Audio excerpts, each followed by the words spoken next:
Welcome to Think Like UPSC. Earlier we have finished this GDP, GNP and all. So इसका question देख लेते हैं एक बार. ये क्वेश्चन क्या बोल रहा है आपको. ये आपका क्वेश्चन बोला, do you agree with the view that steady GDP growth and the low inflation have left the Indian economy in good shape. Give reason to support your arguments. Okay, पहले बताते हैं इसमें क्या है. GDP है क्या, ठीक है. फिर GDP का एंड लो इन्फ्लेशन का क्या रिलेशन है, इनका कैसे फैक्टर्स हैं ये. फिर हम बताएंगे इसमें जैसे कि ओवरऑल स्टेबिलिटी हमारी, जैसे इसके लिए आपने इकोनॉमिक सर्वे उस ईयर का हर ईयर ना इकोनॉमिक सर्वे पढ़ लो आप. अभी के लिए बेस्ट स्ट्रेटेजी क्या है जो मैं अभी खुद भी फॉलो किया है, मैंने last year and last year भी फॉलो किया है. तो व्हाट आई फॉलोड इट कि इकोनॉमिक सर्वे जब जैसे ही रिलीज़ होता है तो इकोनॉमिक सर्वे मैं उसके 3-4 दिन बाद पढ़ती हूँ, उससे तब नहीं पढ़ती हूँ. 3-4 दिन बाद मैंने निकाला और उसको निकाल के मैं पढ़ती नहीं हूँ. अब क्या करती हूँ, मैं चैट जीपीटी पे डाल देती हूँ सीधा. आप कोई भी टूल यूज़ कर सकते हो, इधर यू कैन यूज़ जेमिनी और you can use any other Grok use कर सकते हो, कुछ भी यूज़ कर सकते हो, whichever you are comfortable. ठीक है, आप कोई भी AI टूल यूज़ कर सकते हो. बट क्या है, आपने उसमें अपलोड कर दो, उसको कमांड दे दो कि उसमें से सिर्फ लर्निंग्स निकाल दो, दैट्स इट. डेटा वो निकाल देता है, या NSSO डेटा रिलीज़ कर रही है तो उसकी डेटा स्टडी कर रही है. खुद से स्टडी करेंगे जाएंगे, हमारा टाइम किल होगा. एग्जैक्टली आपका ना करते हुए 7 to 8 आवर्स ले जाएगा आपके पास है इतने एक्स्ट्रा आवर्स. मेरे पास तो नहीं थे. ठीक है, बिकॉज हमारे पास बहुत सारा कुछ होता है मेंस में रिवाइज करने के लिए. अब इतना टाइम हमें इसको दे देंगे सिर्फ एक इकलौते इकोनॉमिक सर्वे को, तो वो फिजिबल नहीं है. ठीक है, वो लॉन्ग टाइम के लिए लास्टिंग भी नहीं है. इट्स बेटर कि उसको वहाँ कमांड दे दो और वो सिर्फ और सिर्फ आपके लिए डेटा ला के निकाल के दे देगा आपकी, जो आप एग्जैक्टली आंसर में कोट कर पाओगे. हाँ जी, इस बार की इकोनॉमिक सर्वे में सिर्फ इतनी लर्निंग है, इसके सिवा सब फालतू है. ठीक है, दैट्स इट. वैसे मृणाल सर अपनी वेबसाइट पे डालते हैं, वो बहुत सही बताते हैं. वैसे वो फालतू में सब ने हाइप बना रखी है, बोलते हो वह बहुत सही है. Anyways, let's deal with this question. तो यहाँ बोलता है स्टडी ग्रोथ, हम इसमें लिखेंगे सीधा. क्या पूछा है, steady growth, steady GDP growth के बारे में बोला है, तो वही चीज़ लिखिए, steady GDP growth and low inflation are key macro. मैंने बताया था ना मैक्रो के क्या टूल्स हैं, माइक्रो के क्या टूल्स हैं. Macro economic indicators of economic stability. While India has witnessed consistent GDP growth, India ने विटनेस किया, तभी ये क्वेश्चन पूछा है. Growth and moderate inflation over a past year, over the recent year और a broader analysis reveal some mixed picture reveal करता है and overall health of an economy reveal करता है. यहाँ सबसे पहले बोलेंगे आर्ग्यूमेंट में सपोर्ट करें मैक्रो इकोनॉमिक स्टेबिलिटी में. India maintain GDP growth of around 6 to 7% from 2014 to 2018 despite global headwind. कैसे, क्योंकि ग्लोबली क्या था इस टाइम पे, फ्लक्चुएशन हो रहा था, काफ़ी इन्फ्लेशन हाई हो रखा था. तो इस टाइम पे भी इंडिया ने अपना सब कुछ मेंटेन करके रखा था, क्योंकि इस टाइम पे हमारा क्या था, इस टाइम काफ़ी चल रहा था ना ग्लोबली, तो हम वी मेंटेन्ड एवरीथिंग. तो इन्फ्लेशन रेट हमारा जो CPI है remained below 4% and aided by low global crude price and effective monetary policy. Suggestion दिया हमने, आर्ग्यूमेंट हमने पूरा ऊपर बताया और उसके बाद में उसको रीज़न दिया हमने. फॉरेन एक्सचेंज रिजर्व में हम record high forex reserve boosted investors confidence and external sector stability. Physical discipline, government adheres क्या कर रही है, gradual physical consolidation part, keeping the physical deficit under a control. Counter argument किए क्या, jobless growth, high GDP growth did not translate into proportional employment generation and especially in the manufacturing sector.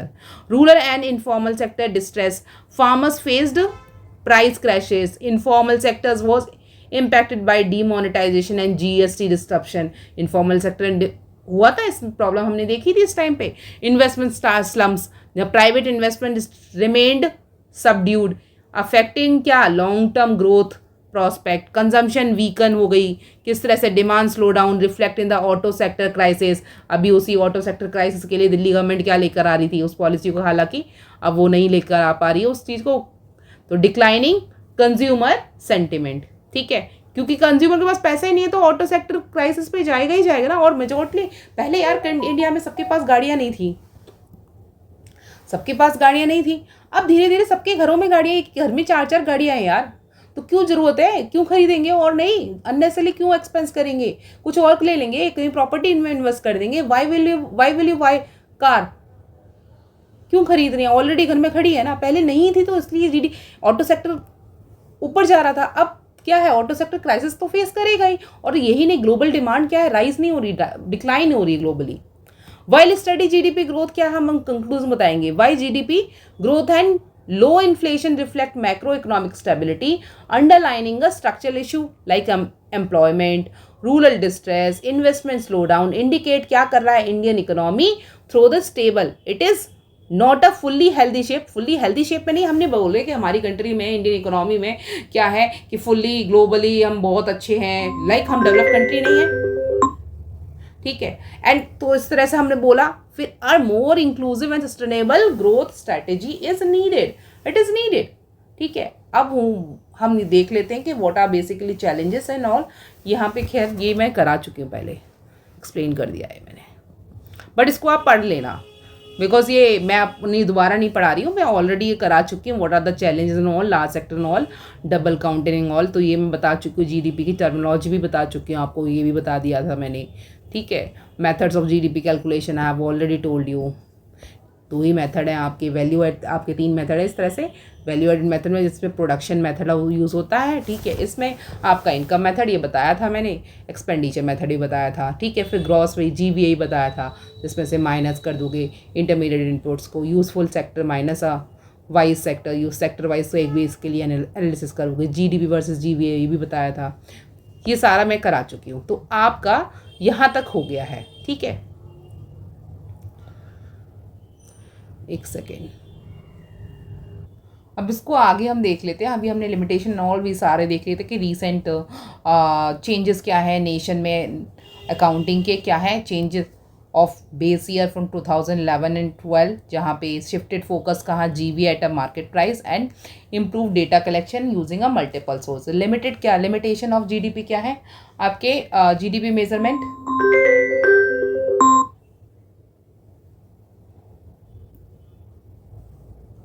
Limitations क्या है आपकी GDP के measurement, ignore क्या कर रहा है, distribution inequality, non monetize sectors and unpaid services and black markets, environment effects and gender disparity. अब इसमें और भी फैक्टर्स देखते हैं, डिबेट क्यों रहता है जीडीपी का एंड अदर इंडिसेस का। तो बेसिकली हम यहाँ पे देख लेते हैं, ठीक है, क्या रहता है। बेसिकली ट्रेडिशनली हम जानते हैं कि इकोनॉमिक ग्रोथ है, दिस इज ट्रीटेड क्या as a improvement of like quality, ठीक है, improvement of quality of life. जो कंट्री में जो सिटीजन्स रह रहे हैं उनकी क्वालिटी ऑफ लाइफ में क्या है, इंप्रूवमेंट देखने को मिलता है। Growth as per the particular different sectors में हमें दिखाई देती है ग्रोथ। तो जहाँ पे however we can say that high growth जो है, even a high level of a sustainable growth must ultimately be judged on the basis of what, judged in terms of a impact in the economic growth. उसका impact क्या रह रहा है economic growth पे, ठीक है, impact on economic growth।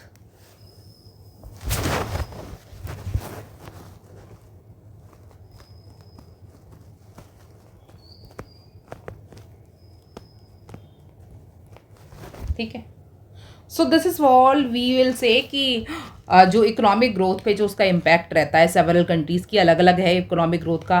Like we मे से कि different countries like people or citizen living in a US, they had a different quality of life as well when we compare to Indians, ठीक है।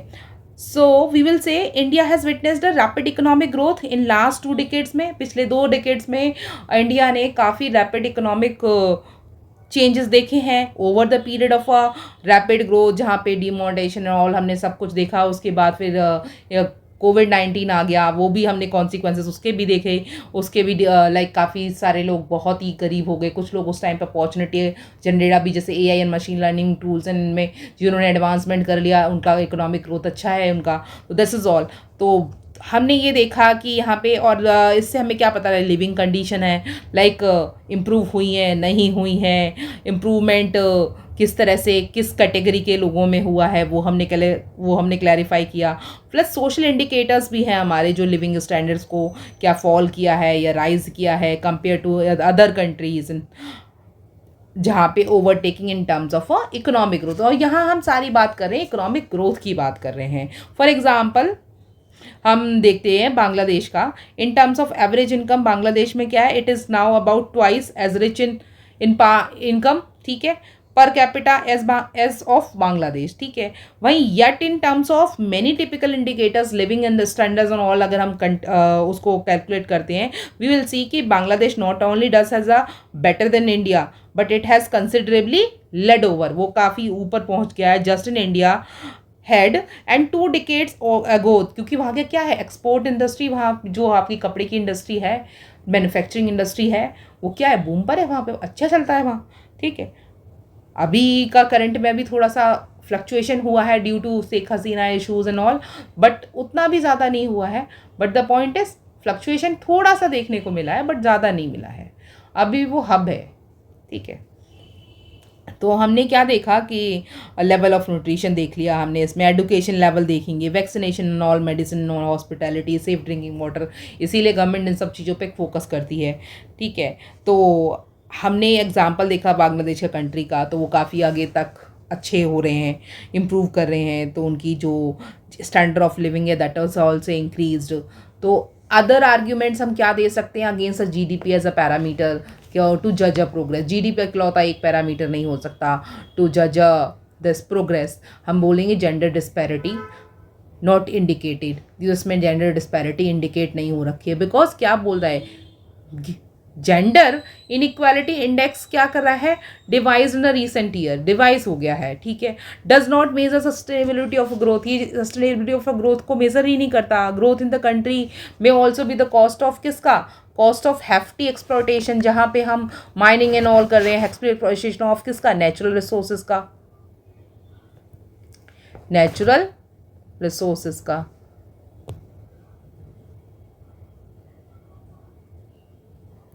क्या कर रहे हैं, नेचुरल रिसोर्सेज का exploitation कर रहे हैं ना अगर, ठीक है, तो वो क्या हो जाएगा,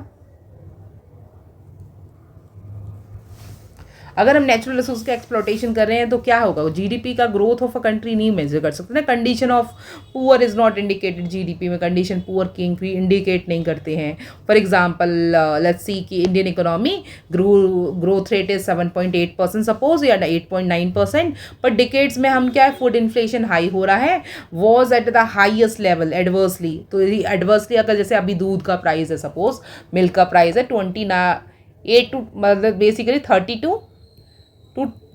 33 है, शायद से 33 है फुल क्रीम, एंड 28 है आपका, 28 या 29 है आपका, और ये टोंड वाला, ठीक है। तो ये क्या हो गया, बेसिकली ये गरीब इंसान अफोर्ड ही नहीं कर पा रहा है, इन्फ्लेशन हाई हो रहा है ना, वो कहाँ से अफोर्ड कर पाएगा। That's to half kg, this price is of half kg, afford कर सकता है, नहीं कर पा रहा। तो प्राइस क्या है, इन्फ्लेशन हाई हो गया है। तो उसके बाद हम देखेंगे इकोनॉमिक क्या है, इससे क्या पता लगा, इकोनॉमिक इनइक्वालिटी है ना यहाँ पर, तो यहाँ पे पूरी कंडीशन और ज़्यादा वर्सन हो गई। फिर हमने देखा जीडीपी डज नॉट रिवेल ही नहीं करती इकोनॉमिक इनइक्वालिटी को, क्योंकि इकोनॉमिक ग्रोथ वो सिर्फ साइड इफेक्ट, साइड लाइन करती है कि हम आपकी कंट्री की ना इकोनॉमिक ग्रोथ यहाँ आ गई है, आप यहाँ थे 5% पे, आप 8% पे आ गए हो, इतना बताती है, दैट्स इट। वो ये नहीं बताती है कि हाँ कैसे इसके बीच में क्या इश्यूज़ हैं, वो ये बताती ही नहीं है कि हाईएस्ट जीडीपी ग्रोथ अगर इंडिया पिछले डिकेड्स में उसकी हायर जीडीपी ग्रोथ है डबल हो चुकी है, इनइक्वालिटी क्या है, इन अर्निंग भी राइज हो चुकी है, इनइक्वालिटी इन अर्निंग राइज हो चुकी है, ठीक है। अब इसकी वजह से क्या होगी, इनइक्वालिटी राइज हो गई, क्या चीज़ राइज हो गई, इनइक्वालिटी बढ़ गई है, क्या चीज़ बढ़ गई है, और ये क्या है, एक तरह से बहुत ही एक्स फैक्टर है, मतलब कि रॉन्ग फैक्टर है। दूसरे आपके इंटेंजिबल नॉट मेजर्स हैं इसमें, जैसे कि आपका क्वालिटी ऑफ लाइफ हो गया, आपकी लाइक क्वालिटी ऑफ लाइफ से लेके आपका side quality of the measure, जिसमें इंटेंजिबल मटेरियलिस्टिक थिंग्स वगैरह जो आती हैं वो प्रोवाइड क्या है जीडीपी ग्रोथ को, वो क्या एनहेंस, जैसे आपके गुची वगैरह क्या हो गए, इन तरह के बैग कौन अफोर्ड कर रहा है, रिचर क्लास अफोर्ड करी, बट इसका कंफर्ट लेवल क्या है, उनको कंफर्ट है, ठीक है, बट वो क्या है, एक तरह से क्या इंटेंजिबल है, उससे इकोनॉमी में तो राइज मिल रहा है, इकोनॉमी को तो बूम मिल रहा है, बट ये मेजॉरिटली जो इकोनॉमी को जो बूम मिल रहा है ना, उससे कोई यहाँ जो ये जो पुअर क्लास है ना, इसको कुछ नहीं मिल रहा। ठीक है, तो ये क्या एक तरह से क्या है, क्वालिटी ऑफ लाइफ आप बोल नहीं सकते उसको क्वालिटी ऑफ लाइफ। अब देखो बहुत से घरों, आपको बहुत सारे दिल्ली में काफ़ी लोग मिल जाएंगे जिनके पास में अच्छे अच्छे घर हैं, ठीक है, और बहुत से ऐसे रहेंगे झुग्गी झोंपड़ियों में रह रहे हैं, छोटी छोटी एरियाज़ में रह रहे हैं, कंजस्टेड क्लस्टर एरिया में रह रहे हैं। आप क्लस्टर एरिया ले लो, दिल्ली का Seelampur as a major example ले लो, जैसे वहाँ पे रह रहे हैं, तो वहाँ पे लाइफ कैसी है, लाइफ इज़ नॉट उतनी, क्वालिटी ऑफ लाइफ अच्छी नहीं है ना। वहीं कंपेयर आप दिल्ली में, आप पॉश एरिया देख लो, आप प्रियदर्शनी विहार देख लो, बैंक एंक्लेव देख लो, आप अपना गगन विहार देख लो, आप ये कक्कड़ुमा देख लो, ठीक है, तो ये क्या है कि हर गोविंद एंक्लेव देख लो। अरे भाई मैं इधर ही रहती हूँ ना, तो मैं यहीं का बताऊँगी ना। हाँ, साउथ एक्स देख सकते हो, साउथ आप ये वसंत कुंज देख लो, वसंत विहार देख लो, कितना कितना अच्छा नीटनेस, एकदम क्लीन है, क्लीन एरिया है, क्लीनिनेस दिखेगी, तो वही चीज़ है। अब आते हैं HDI पे। अब बोलो मैम ये कौन सी बला है, भाई ठीक है, HDI is human development index, ठीक है, HDI is human development index. अब कौन रिलीज करता है ये आप मुझे बताओगे।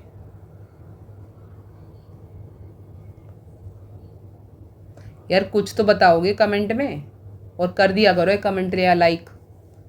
नहीं पसंद आ रहा तो वैसा ही बता दिया करो, मुझे कोई प्रॉब्लम नहीं क्रिटिक्स झेलने में। वैसे सोशियोलॉजी पढ़ा रही हूँ तो क्रिटिक्स तो अब आदत होगी क्रिटिक्स की, क्योंकि सोशियोलॉजी अब थिंकर्स कोई नहीं किसी ने छोड़ा, तो मुझे क्या छोड़ेगा कोई, ठीक है।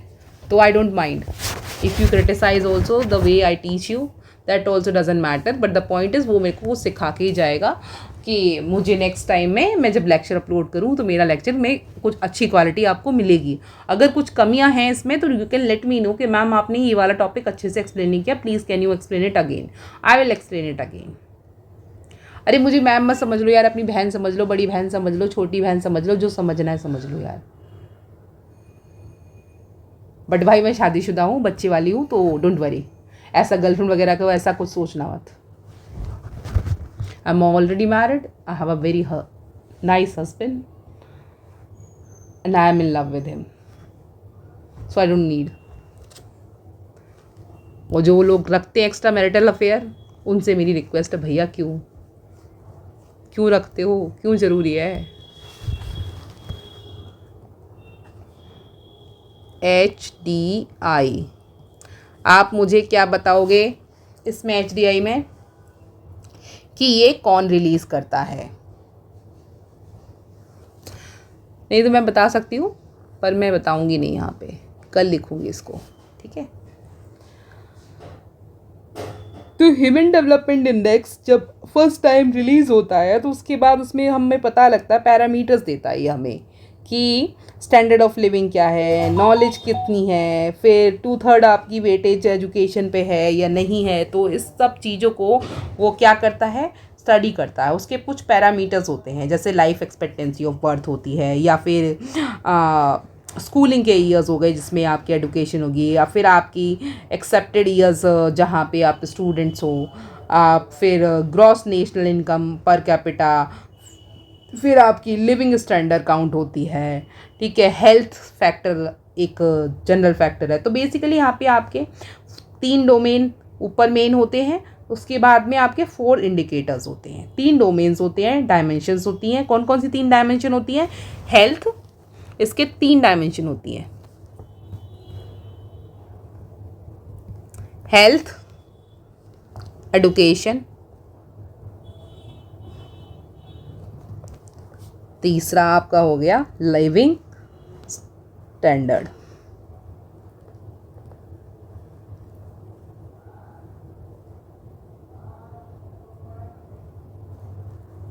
ठीक है, ये आपकी HDI इंडेक्स की 3 डायमेंशन होती हैं। इन 3 डायमेंशन के अंदर में आपके बेसिकली 4 फैक्टर्स होते हैं। एडुकेशन के अंदर में 2 फैक्टर, इसके अंदर में 1, इसके अंदर में 1, ठीक है, ये हो गया लाइफ एक्सपेक्टेंसी एट बर्थ।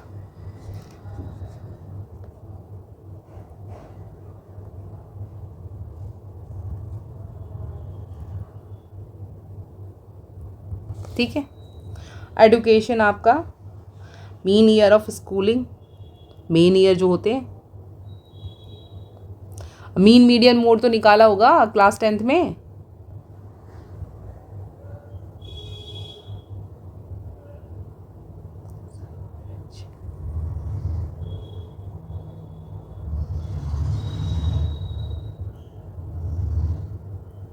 अगला दूसरा होता है आपका expected year of schooling.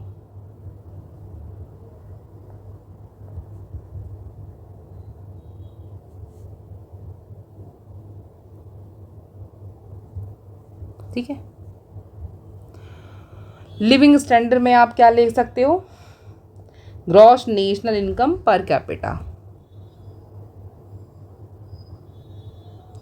Short में लिख दिया gross national income per capita. ठीक है, ये आपके फैक्टर्स होते हैं। ठीक है, ये हमने किसके फैक्टर देखे, पैरामीटर्स किसके, ह्यूमन डेवलपमेंट इंडेक्स के पैरामीटर देखे हमने। तो इसमें हमें क्या पता लगता है, नए लॉन्जिविटी, टाइम ऑफ बर्थ वगैरह में क्या है, लॉन्जिविटी देखने को मिलती है, लाइफ एक्सपेक्टेंसी कैलकुलेटर और द टाइम ऑफ बर्थ क्या था। उसके फिर हम देखेंगे कि किस तरह से इनिशियली इसमें डिक्लाइन हो रहा है, कंट्री कौन कौन सी कंट्रियाँ राइज हो रही हैं। एक सेकेंड, ठीक है, तो हम इस तरह से इसमें देखेंगे, लाइक इसमें काफ़ी कितनी कंट्रियां हैं जो नॉर्मली इसमें पार्टिसिपेट करती हैं, 188 कंट्रीज़ पार्टिसिपेट करती हैं। उसमें से इंडिया की रैंक क्या थी ये भी आप मुझे बताओगे। अब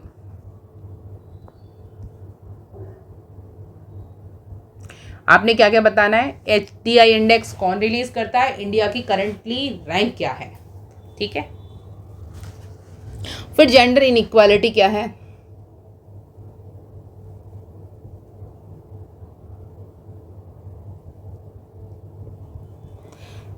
इसको हम शॉर्ट में बोलते हैं GII,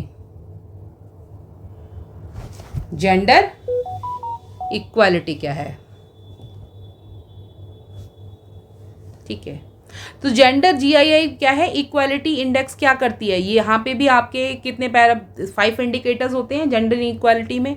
और जेंडर इनइक्वालिटी बेसिकली क्या है, एक परफेक्ट एग्जांपल है जहाँ पे हमें पता लगता है कि दो जेंडर्स में क्या डिस्पैरिटी है, डिसएडवांटेज किसको है। और लाइक 2 डायमेंशन हमने देख ली इसकी, empowerment and economic status as well as different country के प्रोस्पेक्ट में हम इसको पढ़ेंगे। फिर हमारा आ जाता है जेंडर डेवलपमेंट इंडेक्स, अगला क्या है, GDI डेवलपमेंट इंडेक्स। तो जेंडर डेवलपमेंट इंडेक्स में हम किन किन चीज़ों को फोकस करेंगे, लाइक हेल्थ, GDI पे हेल्थ, एडुकेशन एंड अगला equitable command over economic resources, LTH। भाई कहाँ चला गया, एडुकेशन। ठीक है, अगला हो गया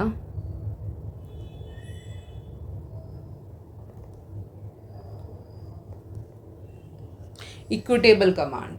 ठीक है,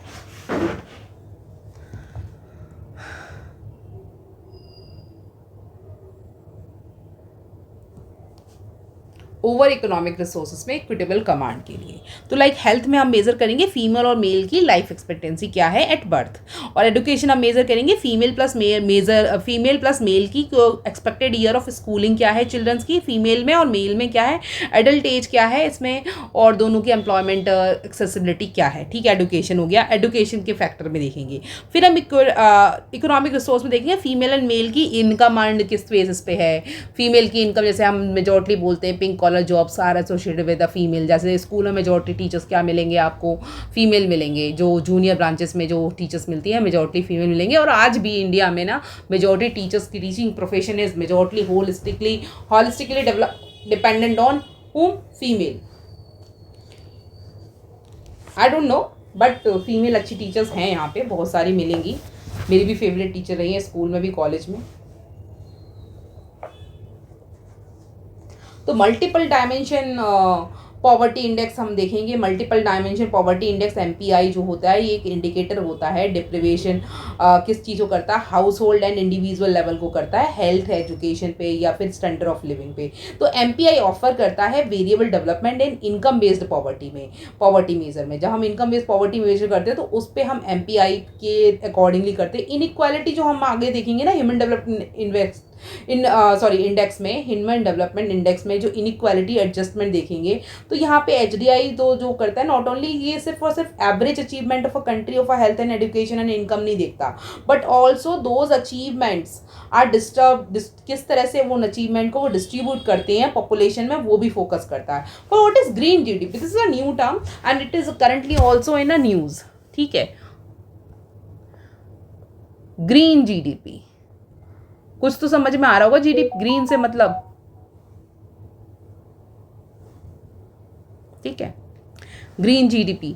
तो ग्रीन GDP क्या है? ग्रीन GDP एक तरह का इंडेक्स ऑफ इकोनॉमिक ग्रोथ है, जहां पे हम एनवायरमेंट, ग्रीन से मतलब समझ में आया था ना कि एनवायरमेंट कॉन्सिक्वेंसेस पे हम बात करेंगे। ग्रोथ फैक्टर हमारे एनवायरमेंट से रिलेटेड है, जहां पे हम the cost of ecological degradation जो है ना उसको डिडक्ट कर रहे हैं टू अराइव कहाँ पे? At a green GDP। जैसे कि फाइनल गुड्स हमने कुछ बनाया, सर्विस प्रोड्यूस करी, उसमें से हमने क्या किया? कॉस्ट ऑफ इकोलॉजिकल डिग्रेडेशन उसको हमने डिडक्ट कर दिया। That this is how we calculate a green GDP। This is a new term, क्योंकि अभी क्या हम एनवायरमेंट फ्रेंडली बहुत बनना चाह रहे हैं। वी आर लाइक, हम काफ़ी बातें कर रहे हैं एनवायरमेंट का गाना हमने लगा रखा है एनवायरमेंट का। तो दिस गाना इज़ वेरी हेल्दी, वो काफ़ी हेल्दी गाना है ये, और हमें गाते रहना चाहिए और एनवायरनमेंट को प्रोटेक्ट करना चाहिए। इसको सीखते हुए हमें क्या, अपने बर्थडे पे एटलीस्ट 2-4 पेड़ ही लगा लो यार।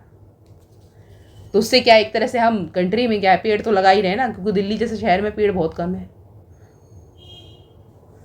पेड़ बहुत कम है।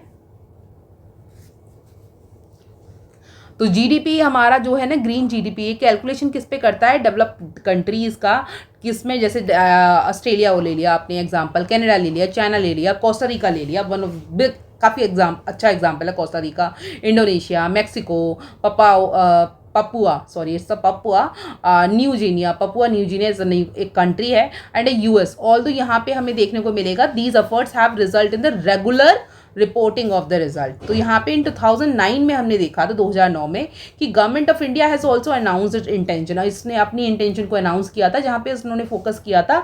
तो हमारा ग्रीन GDP इंडेक्स, GDP पे गवर्नमेंट ऑफ इंडिया ने कब बोला था? 2009। ये आपके लिए लर्निंग है। 2009 में government of India also took initiative towards this, and this also focused on reducting what environmental cost or depletion and degradation of our natural resources, we will say. And this will we will say कि subsequently like कौन release करता है? Ministry of statistic and programme implementation. इन्होंने setup कर दिया, एक expert group setup कर दिया 2011 में। कब? 2011 में दे सेटअप अ ग्रुप, एंड जिसमें हमें किसने लेड किया था इसको? एक मैम थी, इनका नाम क्या है? पर्था देशगुप्ता। क्या है? पर्था दासगुप्ता मैम, पर्था दासगुप्ता। तो work out on what? To work out on the framework, जो भी हमारे ये फ्रेमवर्क थे ग्रीन नेशनल अकाउंटिंग के। तो द प्रोसेस ये आज की डेट में येट टू बी कंप्लीटेड है, अभी कंप्लीट काफ़ी चल रहा है, अच्छा चल रहा है अभी। आगे हम देखेंगे ग्रॉस नेशनल हैप्पीनेस देखेंगे, जहाँ पे हायर रियल पर कैपिटल इनकम है, गुड गवर्नेंस है, एनवायरनमेंट प्रोटेक्शन मिल रही है, कल्चरल प्रमोशन मिल रहा है। फिर ह्यूमन पॉवर्टी इंडेक्स देखेंगे, जहाँ पे हम HPI की बात करेंगे। इंडेक्स हमारा सोलली किस पे डिपेंड है? सोलली हमारा पॉवर्टी इन अ कंट्री के बारे में बात करता है, जहाँ हमारा like survival at the age of 40, deprivation in knowledge, इन सबको अंडर, इन सारे जो फैक्टर्स को इनको हम स्टडी करते हैं। तो लाइक आपने टर्म्स गूगल करनी है, GDI, HDA, तो इन सब को आप देखोगे। जैसे कि एक क्वेश्चन हम ले लेते हैं कि a new way of measure, एक सेकेंड देख लेते हैं, हाँ ठीक है, क्वेश्चन ले लेते हैं। A new way of measuring a GDP credit in the world. क्या हो गया? फास्टेस्ट ग्रोथ हो गई, जिससे मेजर इकोनॉमिक में फास्टेस्ट ग्रोथ हो गई है, मेजर इकोनॉमी ओवरसाइड कर दिया। And in context of the India, in context of India analyse करो उसके benefit in the concern raised by the new methodology adopted to calculate a GDP figures by the central statistical organisation. तो central statistical organisation या आपका GDP का जो basically data release किया है, तो उस पे हम स्टडी करेंगे। तो क्वेश्चन हमारा कर रहा है, क्वेश्चन क्या रिक्वायर करता है हमसे, क्या चाहता है क्वेश्चन हमसे चाह रहा है कि जीडीपी कैसे कैलकुलेट होते हैं, how to calculate GDP, I taught you earlier. ठीक है, what is the new changes क्या आए हैं अमाउंट जिनको हमें यहाँ स्टडी करना पड़ेगा, आंसर उससे रिलेटेड होना चाहिए। फिर यहाँ पे इंट्रोडक्शन कैसा होना चाहिए, ब्रीफली होना चाहिए, एनुमरेट अच्छे से करो, सेलेंट फीचर बताओ सारे उसके। फिर आप करोगे डिस्कस करोगे उसके की बिलीफ को, जैसे आपने क्या आर्ग्यू हैं, आपकी आर्ग्यूमेंट्स क्या हैं, गवर्नमेंट क्या बोल रही है, सोर्सेस क्या है, मीडिया डिबेट्स क्या चल रही हैं करंटली, फिर कंसर्न्स क्या हैं जो राइज हो रहे हैं, उनको लिंक करो आपस में, कंसर्न्स टू द एक्सटेंट जो सो दैट कंसर्न्स भी राइज दिए आपने, उसके बाद आप एंड में बताओगे उसके क्या क्या आप रिफ्लेक्टिव मेजर्स ले सकते हो। कंसर्न्स आपने दिए, रिफ्लेक्टिव मेजर्स बता दिए, आरबीआई का क्या रोल हो सकता है वो बताया, economic observer as a RBI क्या है, इकोनॉमिक ऑब्जर्वर है ना, तो वो क्या कर सकता है। हम सीधा लिख लेंगे GDP is a total value of a goods and services. GDP क्या होती है, total value. What is GDP? GDP is a total value of goods and services. ठीक है, गुड्स एंड सर्विसेज प्रोड्यूस कहाँ, with in a country, country के अंदर में, country के अंदर में during a year. The calculation so for based on what, basic factors में होता है। न्यू मेथड हमारे क्या हो गए, हमारा क्या हो गया, takes into the accounts of market price. अब हम GDP at MP market price की बात कर रहे हैं, मार्केट प्राइस। ठीक है, जहां पे हमने क्या बोल दिया, paid by the consumer, market price paid by the consumer. Introduce क्या किया हमने, gross value added, GVA introduce कर दिया। This is a new GVA introduce at the aggregate and the various sectoral level. तो हमने चेंज क्या कर दिया, पहले अर्लियर क्या था, 2005 टू 2004 टू 2005, फिर हमने क्या कर दिया इसको 2011 टू 12 कर दिया। ये हमने चेंजेस ला दिए इसमें। फिर हम आगे उसकी चेंजेस बताएंगे, आर्ग्यूमेंट देंगे किस तरह से, वे फॉरवर्ड देते हुए कि it is a line with the international practice which involve calculation at the market price. वो क्या करती है, कैलकुलेशन एट मार्केट प्राइस दिखाती है। फिर हम बताएंगे to move expected to the better capture the changing structure of the Indian economy. New GDP series किस पे फोकस करेगी, MCA 21 पे, bringing the more companies into the unlisted one में and the informal sectors as compare to the annual survey of industries be used till now. फिर हम उसे बताएंगे base year change क्या इंश्योर करता है, that product and services included in the GDP calculation do remain contemporary and reflect the present state of the economy.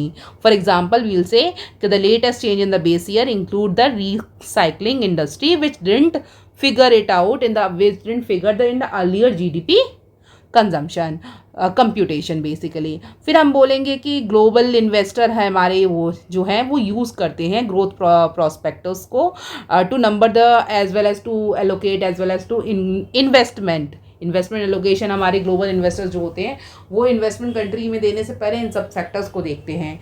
फिर हम बताएंगे 6% of in the last year हम इंक्रीज़ हो गया है, इंडिया की जीडीपी ग्रोथ क्या है, एवरेज रही है 6% और अभी हम काफ़ी सही रेट पे हम जा रहे हैं। दैट्स ऑल वी विल से। फिर हम रिवाइज मेथोडोलॉजी के प्रोज पॉजेज बताएंगे किस तरह से द रिवाइज मेथोडोलॉजी जो है इससे क्या हो गई है, बम्प इंडिया की जो ग्रोथ हो गई है वो बम्प्ड अप हो गई है शार्पली। किस तरह से, put in odd and other leading indications. While GDP growth हमारी के पहले 5.3% थी पर ग्रोथ इन मैन्युफैक्चरिंग सेक्टर 2013-14 में, और उसके बाद फिर हमने आगे देखी जीडीपी ग्रोथ रेट, फिर आगे इंक्रीज़ हुई 5 to 6%। ठीक है, तो फिर 2024 में भी हमने इंक्रीज़ देखा था मैन्युफैक्चरिंग सेक्टर में, तो हम वो सारा बताएंगे। फिर हम बोलेंगे ओवरऑल चेंज जो है इंडिया में, इंडियन इकोनॉमी में बेटर लाइट है देन दो प्रीवियसली पहले से, क्योंकि अब हमारा manufacturing sector skill India programme वगैरह ऑल के चक्कर में हमारा ये मैन्युफैक्चरिंग सेक्टर काफ़ी अच्छा ग्रोथ कर रहा है। ठीक है, इससे पहले मैंने एक क्वेश्चन भी कराया है मैन्युफैक्चरिंग सेक्टर के ऊपर ही, बूम पर है काफ़ी चीज़ें, तो क्यों है कैसे हैं उसके लिए, जैसे फार्मास्यूटिकल इंडस्ट्रीज बूम पे गई थी जिस टाइम कोविड आया था, तो वो सब आप एग्जांपल्स डाल सकते हो। जितने एग्जांपल्स डालोगे उतना आपका आंसर ना रिच हो जाता है, दैट्स ऑल। ठीक है, और आज के लेक्चर के लिए इतना ही। अब ये चैप्टर आपका फर्स्ट चैप्टर ख़त्म हो चुका है, इसका बेसिकली सेकंड चैप्टर आपका ख़त्म हो चुका है। नेक्स्ट हमारा स्टार्ट होगा hope so money and banking, जो एक मेजर पोर्शन है। ठीक है, ओके बाय, टेक केयर।